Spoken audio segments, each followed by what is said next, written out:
So I cut a little seam there, and you can see now it's just relaxed right into play. So it didn't take much, but just a little bit of extra metal. All it takes is one job, oh yeah. All it takes is one job, and everything is gonna be okay. Now we got to go, and it's time to go. I think that we all know that Johnny was on his way. Jump in the car, Murphy's the gas. Doesn't take long before we hear the sirens laugh. But we don't take calm, 'cause there ain't no way. Yeah, we don't stay calm, 'cause there ain't none of those coppers gonna lock us up. So something that you should do if you're in a confined area is pull it out to where you can see it, and make sure that you're not screwing up, bud. Don't screw up, bud. And I don't think we're screwing up. I think it's gonna look pretty good, actually. The roof really came together well here. I cut it a little further because it was still puckering a little bit. You can see kind of how we're tying that together.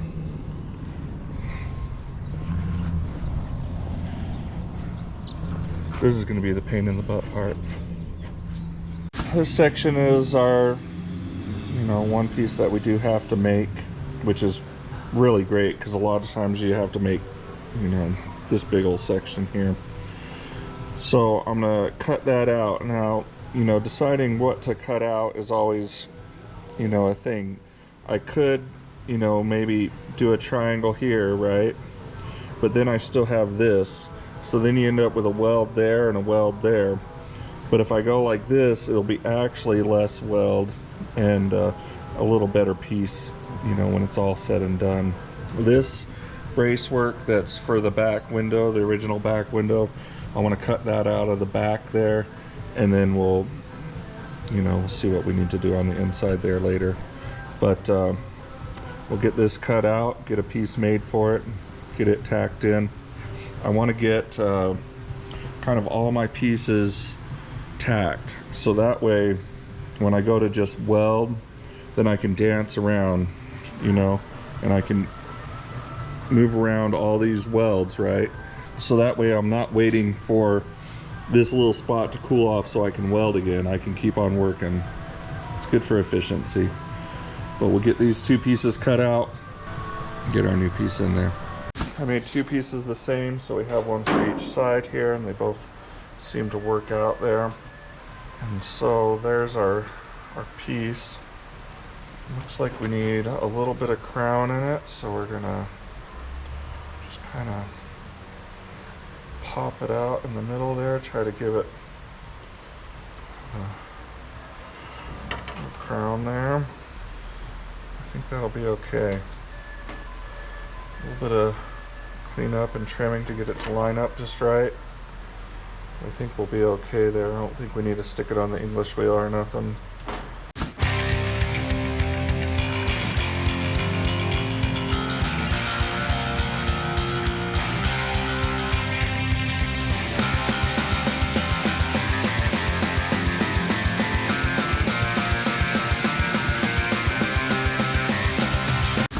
Kind of marked out a line here. That's kind of where we need to drift this thing in. We got to weld here and here if we do it there, but that's not the best to do because you got two welds right next to each other, and it's gonna, the problem could be that this isn't contouring the same as the next piece, so you end up having to try to work this piece with a weld right in the middle of it, and it'd be kind of hard to do.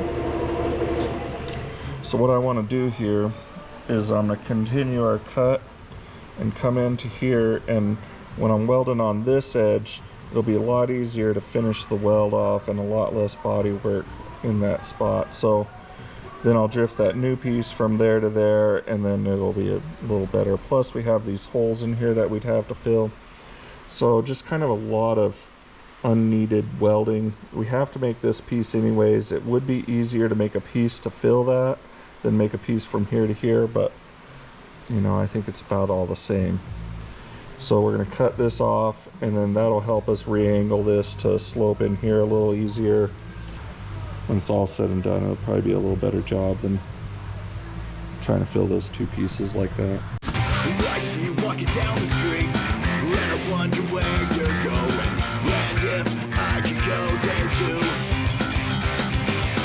I walk up to you armed with my best pickup line, but when you look at me, I lose my mind. Do you wanna have some fun with me? Could you really be the one? Then I say to you, hey, dog, what you doing today? You're the prettiest sight that I've ever seen. Oh yeah, you gotta be leaving. Hey, dog, can I hold your hand? I wanna be your man. I ain't looking for a one-night stand. Well, I know we just met, but I reckon. Alright, we're getting in our little filler panel here. Getting it kind of cut down and placed into that lower spot here. But, you know, seems to be working. I'm not sure if I kind of needed to do a longer cut there, but I think it's going to be okay. You know, when you get this all welded in, we're going to kind of curve that in, you know, to look like that. I think it'll be okay, you know. The filler might have to stretch across to here to kind of do a straighter line. You know, it won't be nothing but nothing. It's the tops of the doors. This is laid in to match that angle there, and this is opened up to match that angle there, and then this is just shorter.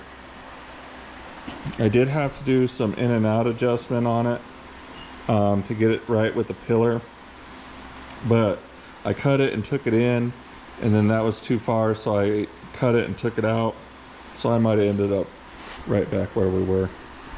This side was a little tougher than the other side. It just made me work for it a little more, but it's kind of what happens when there's two of them.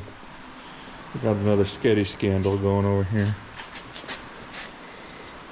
but this is how I want her to be, and that's pretty much how it all goes.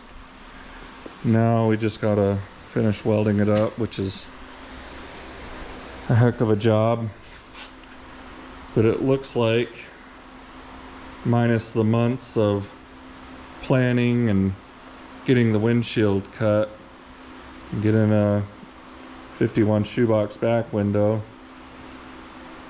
so minus the months of prep, we're looking at getting this chopped in about a week. A lot of planning, but the execution is going pretty quickly, and I'm really stoked with how it's turning out. It's going together well. It's not going to end up with a ton of filler. There's going to be some, but not much. Well, kind of a nice day today, so I went ahead and did the welding outside, so I'm not inhaling so much weird old stuff. A lot of weird old stuff, you know. But I think I got all the welds done. There will be pinholes and stuff I have to go back and get, and I guarantee that I missed a spot.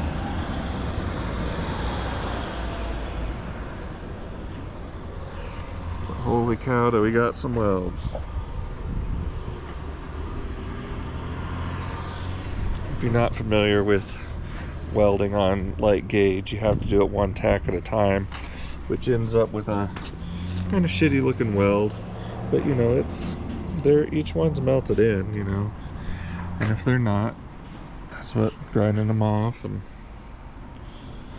you know, seeing what it's doing will do. There's a little bit of lead down here, gave me a little trouble.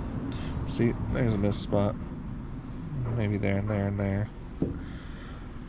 But we'll get them ground, and then not really finished ground. Then we'll hit the spots that we missed, and then go back and grind it again. Another one ready to go home. Turned out really good. I'm really happy with the chop. We set the glass in there just to kind of see it. But I'm really happy with it. Man, it's night and day from what it was when it came in. Recap, we flipped the rear shackles. They were up on these old Fords. You can have them both ways. So we flipped it down. That dropped it 2-3 inches. Then we put another drop block in there for 4. Cut the subframe out, put it back in correctly, wired the entire car, chopped it, redid part of the firewall. Jared did just a bitchin' job on the wiring. I put a different pedal in today, one that was for an automatic and lower, so it had better leverage and all that. Our windshield will fit right in. It's ready to go in there. You know, we did the recessed firewall for the distributor. Did all the brake system. That's another thing, big part of this job, is we did all the brake lines, rear disc conversion. The steering was super wonky. We redid that. I did some of the hoses and put the carb on and stuff today. Gustavo painted the firewall. Moving the subframe and putting drop spindles on it. We dropped it 6 inches in the front from the way it came in. Got the steering wheel all together, put together all of our, we did a 12-volt electric wiper conversion, new ignition, all new wiring, got all the gauges hooked up, got the shifter in, new trans cross member for the new subframe, put this 51 shoebox, Ford shoebox rear window in, got them new seals for the front and rear that will accept the stainless. So his front has the stainless that will be trimmed, put back in. Did a lot. I couldn't be happier with the result, really. It just, you know, it's a really nice little car now. He has a really strong small block in there with aluminum heads, blueprint heads, and you know, built trans and Chevy rear end, Chevy subframe, disc, 4-wheel disc. So it has a lot of stopping power and a lot of get up and go. We had Mr. Magoo in the beginning, and now we got Fonzie, you know. The car looked absolutely goofy and just like a little goofball car. Now it's a really neat little car. The customer's just really happy. Old Bill. But thanks for bringing it in, Bill. He's a painter. He's gonna get it painted and finish up the this and that's that he can handle now. And hope he has a lot of fun with it. All it takes is one job, oh yeah. All it takes is one job, and every